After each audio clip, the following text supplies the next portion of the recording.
Hello friends, my name is money and ये वाला जो हमारा लाइफ कैसे चेंज हो गई जर्मनी आके, ये पार्ट 2 है।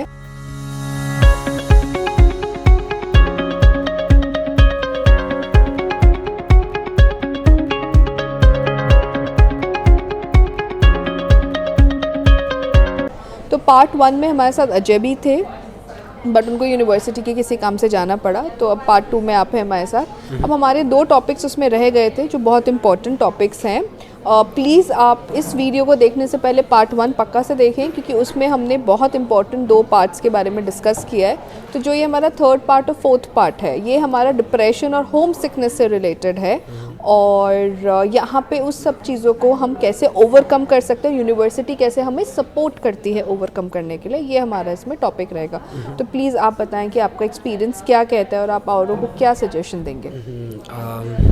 सजेशन ये है कि मैं जब जर्मनी आया था बेसिकली, तब एक तो कोरोना चल रहा था, सब जगह लॉकडाउन था, इंडिया में भी यहाँ पे भी। लेकिन फिर भी मैं जब आ रहा था तो हम एयर इंडिया की फ़्लाइट ली थी, और हम कुछ 20 और 19% थे फ्लाइट में, ज़्यादा लोग नहीं थे।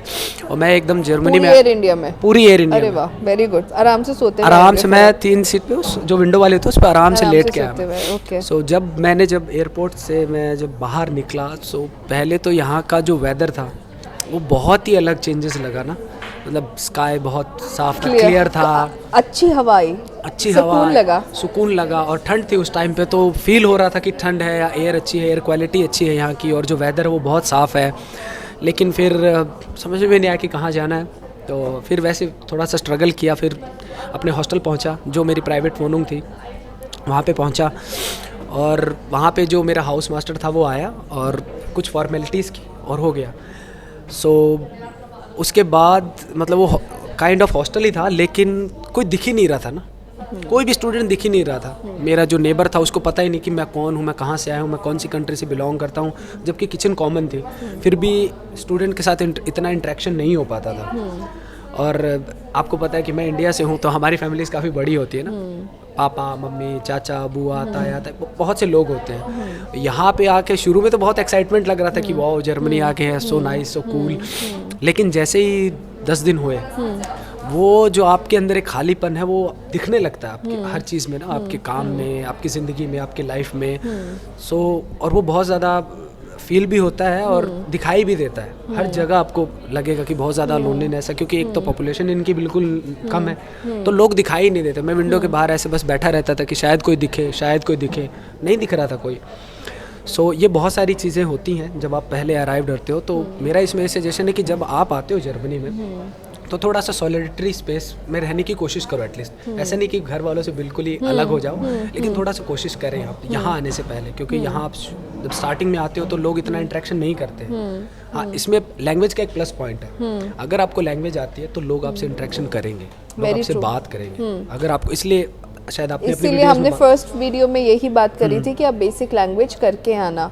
जो बहुत अच्छा पॉइंट है कि अगर आप बेसिक लैंग्वेज करके आते हो तो आपका ना इंटरेक्शन हो जाता है लोगों से, आप बात कर सकते हो जर्मन में लोगों से, लड़के हैं लड़कियां, उस टाइम इट डजंट मैटर कि लड़का है लड़की है, बस बात करने वाला होना चाहिए। तो ये बहुत सारी चीज़ें आपको फील होती है, होम सिकनेस है, लोनलीनेस है, डिप्रेशन है, बहुत सारी चीज़ें। एक और चीज़ मैं इसमें ऐड करना चाहूँगी, जो मैं औरों के एक्सपीरियंस, क्योंकि लाइफ में मुझे लगता है हर चीज़ का एक्सपीरियंस आप खुद से नहीं कर सकते, आप औरों के एक्सपीरियंस से चीज़ें सीखते हो, है ना। तो ये वाला जो पॉइंट है, ये मैं अपने एक्सपीरियंस से भी बोल रही हूँ और स्टूडेंट्स के भी एक्सपीरियंस से बोल रही हूँ कि पहली चीज़ तो आप कोशिश करें, जब आप जर्मनी आएँ तो आपकी फ़्लाइट दिन में लैंड करे, आपकी फ़्लाइट रात में लैंड ना करे, क्योंकि यहाँ पे जगह ढूंढना बहुत मुश्किल हो जाता है। हाउस मास्टर जैसे आपको बताएं कि वो आए लेने, वो इसीलिए आए क्योंकि आपकी फ़्लाइट दिन में लैंड करी। अगर आपकी फ़्लाइट रात में लैंड करती है तो वो चाबी कहीं छोड़ के चले जाते हैं। तो उस केस में काफ़ी सारे स्टूडेंट्स हमें कॉन्टैक्ट करते हैं, बोलते हैं कि मैम ये दिक्कत हो रही है, वो दिक्कत हो रही है, क्योंकि वो मतलब आपके घर को नहीं बताते कहाँ पे क्या रखना है। तो ये भी बहुत इंपॉर्टेंट है। अगर शाम को लैंड कर रही है, मेक श्योर कि आप अपने किसी दोस्त या किसी के साथ उसमें जाएँ, वरना एकदम से समझ नहीं आता कि कहाँ पे क्या है, कहाँ पे क्या नहीं है। दूसरी बात, जो आपने लोनलीनेस की बात करी, it's not loneliness, a culture basically. तो इसमें एक चीज़ मैं ऐड ऑन करना चाहूँगी कि आप प्लीज़ यहाँ आके एंजॉय करें, स्ट्रेस ना लें। एंजॉय करने का मतलब है पढ़ाई, पार्टी, जॉब फेयर, एक्सप्लोर करें यूरोप को। आपको इन सारी चीज़ों से इतना अच्छा लगेगा।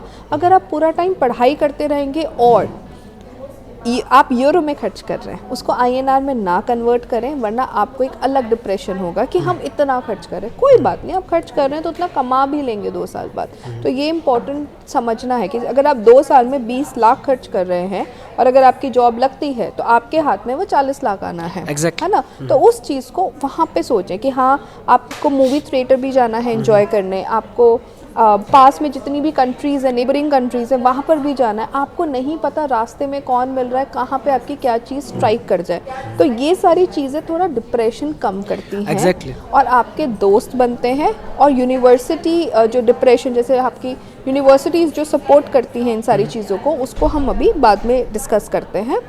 और एक और पॉइंट इम्पॉर्टेंट है इरास्मस। इरास्मस का मतलब होता है स्टूडेंट एक्सचेंज प्रोग्राम्स। कोशिश करें कि ज़्यादा से ज़्यादा उसमें जाएं। यूनिवर्सिटी बहुत सारे ग्रुप्स देती है आपके, और उससे सच में लाइफ चेंज होती है। बहुत अच्छा लगता है, आपको कल्चर के बारे में पता लगता है, आपके दोस्त बनते हैं और वही एक दूसरे को सपोर्ट कर देते हैं। अब आप प्लीज़ अपनी यूनिवर्सिटी के बारे में बताएं कि आपको क्या लगता है कि यहाँ पे जिन लोगों को दिक्कतें हैं, कैसे यहाँ पर लोग एक दूसरे को सपोर्ट कर रहे हैं। फर्स्ट है कि जब आप आते हैं तो थोड़ा सा एक होता है, थोड़ा सा प्रॉब्लम होती है आपको शुरू में, थोड़ी हल्की हेजिटेशन भी होती है, लेकिन मेरा ये मानना है कि आपको थोड़ा सा उससे घबराना नहीं है, एंजॉय करना है। जैसे इंडिया में है कि आप, मैंने देखा है यूथ को, मैं खुद भी, मतलब मैं वॉक करने का मेरा मन नहीं होता था, थोड़ा भाग, मतलब मैं रनिंग के लिए जाता था लेकिन वॉक करने का कभी मन नहीं किया। तो जो डिप्रेशन को, जो सबसे बेसिक चीज़ है उसको जो ब्रेक करना है, आप अपने रूम से बाहर निकले, कभी भी बाहर निकले, आप वॉक के लिए जाएँ। Very true. ये एक अच्छा बहुत है जो मुझे रूम में ना रहें बस। हाँ, बेसिकली उस रूम में ना रहे, जो स्क्वायर है ना, जो भी आपका रूम है उसमें ना रहे, बाहर निकले बस मार्केट चले जाए या कहीं भी चले जाए, मतलब आसपास बहुत अच्छी चीज़ें हैं देखने का ना, आपको मतलब देख के बहुत सुकून होगा। तो सबसे पहला वो जो ब्रेक है ना, आपको वो वहाँ से मिलता है। उसके बाद फिर आपके जो दोस्त होते हैं, कोशिश ये करें कि दोस्त है ना जो इंटरनेशनल बनाए, क्योंकि वो बहुत ज़्यादा सपोर्टिव होते हैं। अगर जैसे शुरू में ऐसा हुआ था कि मैं भी थोड़ा सा ना इंडियन के साथ में रहता था, इंडियन के साथ थोड़ा सा घुल मिल गए, वही खाना बना लिया, वही हो गया, लेकिन ठीक है, वो भी एक अच्छी बात है, इम्पॉर्टेंट है शुरू में। लेकिन बाद में आप अपना कोशिश करें कि जो आपका फ्रेंड सर्कल है वो थोड़ा सा इंटरनेशनल करें, क्योंकि आप उनके एक्सपीरियंस से बहुत सारी चीज़ें सीखेंगे। यस, कोई ग्रीक से है, कोई फिनलैंड से है, स्वीडन से है, पुर्तगीज से है, कोई कहाँ से है, कोई कहाँ से, और उन लोगों के बारे में अगर बेसिक भी कल्चर का उनका पता चलता है ना, तो यू गेन सम नॉलेज और आपको अच्छा लगता है कि यार मैंने कुछ नया सीखा है। करेक्ट। तो आप दोस्त बनाएं, इंटरनेशनल दोस्त बनाएं, तो ये सारी चीज़ें आपको हेल्पफुल करती हैं। बाहर जाएं, यूनिवर्सिटीज़ में जाएं, और यूनिवर्सिटीज़ में स्पोर्ट्स होते हैं यहाँ पे बहुत सारे, हर यूनिवर्सिटी में स्पोर्ट्स हैं। हॉक्सुले में स्पोर्ट है, TU में स्पोर्ट्स हैं, आप करें, स्विमिंग करें, बैडमिंटन खेलें, वॉलीबॉल खेलें, तो वहाँ पे आपके एक तो आपका हेल्थ भी अच्छी होती है, फिर आपके दोस्त और कनेक्शंस भी बनते हैं। और इस चीज़ में मैं एक और एग्जांपल दूंगी। एक स्टूडेंट है, उसका मैं वीडियो का लिंक इस डिस्क्रिप्शन में डालूंगी। स्पोर्ट्स की जब बात हुई है तो वो बैचलर्स का स्टूडेंट है और यहाँ आके उसने फुटबॉल का क्लब ज्वाइन किया and he is doing very good. उसको यहाँ आए हुए सिर्फ 1 साल हुआ है। कैसे उसने फुटबॉल क्लब ज्वाइन किया, जो लोगों का ड्रीम होता है किसी क्लब को रिप्रेजेंट करना, और अगले साल से उसकी वहाँ से स्टाइपेंड शुरू हो जाएगी। इंडिया में आप किसी भी क्लब को ज्वाइन कर ले, इतनी अर्ली एज में कभी भी कोई चीज़ नहीं मिल सकती। तो वो अपनी स्टोरी कैसे चलते चलते उसको वो रास्ता मिला, आइडिया मिला, तो वो स्टोरी इसके डिस्क्रिप्शन में जाएगी। तो कंक्लूजन बात का ये है सारी दोनों पार्ट से कि आपको अपने रूम में नहीं रहना है, आपको एक्सप्लोर करना है, बहुत अपॉर्चुनिटीज़ है, आपको यहाँ पे रहने की आदत हो जानी चाहिए कि आपको हर चीज़ reserved, everyone is reserved here, right. तो आपको ये चीज़ समझनी होगी। And this is how the life is changed once you are here in Germany. Yeah, और exactly. आप और कुछ बताना चाहेंगे अगर मैं कुछ भूल गई हूँ? नहीं, वैसे तो हमने बहुत सारी बातें कर ली, लेकिन एक है, जैसे आपने बताया कि अभी एक जो रूम है, बेसिकली रूम में नहीं रहना है, yes. निकलना है। बेसिकली मैं ये कहता हूँ कि आप चाहे ग्रोसरी लेने बाहर जाएं, yes. बट लेकिन हर अब रोज आपको बाहर जाना है। आप जाएं हर रोज 10 मिनट 12 मिनट जरूर जाएं बाहर। करेक्ट। ये है। तो उसके बाद आपको बहुत सारी चीज़ें आगे से आगे मिलते जाएंगी। स्पोर्ट्स है, लोग हैं, कल्चर है, यहाँ के मार्केट्स हैं, म्यूजियम्स हैं यहाँ बहुत सारे। करेक्ट। तो ये है बस। हाँ, और जो लोग इनिशियली आए हैं, फ्रेंड्स नहीं बन पा रहे हैं, क्योंकि हर किसी की नेचर अलग होती है। अगर ऐसा कुछ है तो आप प्लीज़ डिसअपॉइंट ना हो, धीरे धीरे दोस्त भी बन जाते हैं, बट उसके लिए फिर से आपको बाहर निकलना होगा। और एक और चीज़ आप कर सकते हैं जो पर्सनली मैं करती थी, हम जब भी यहाँ पे किसी के पास टाइम नहीं होता तो जो आप खाना बनाते हैं कोशिश करें आप वो वाले फ्लैट्स लें जिसमें कॉमन किचन हो। तो जब सब लोग किचन में खाना बनाने जाते हैं, जब आपके सबसे ज़्यादा दोस्त बनते हैं, बिल्कुल exactly। तो कोशिश ये करेगा कि जिनकी थोड़ा सा रिजर्व नेचर है, जो जल्दी से दोस्त नहीं बना पाते हैं, तो वो ये कॉन्सेप्ट कर सकते हैं। मतलब मैं यही करती थी क्योंकि मुझे ऐसा लगता था this is the best time to spend.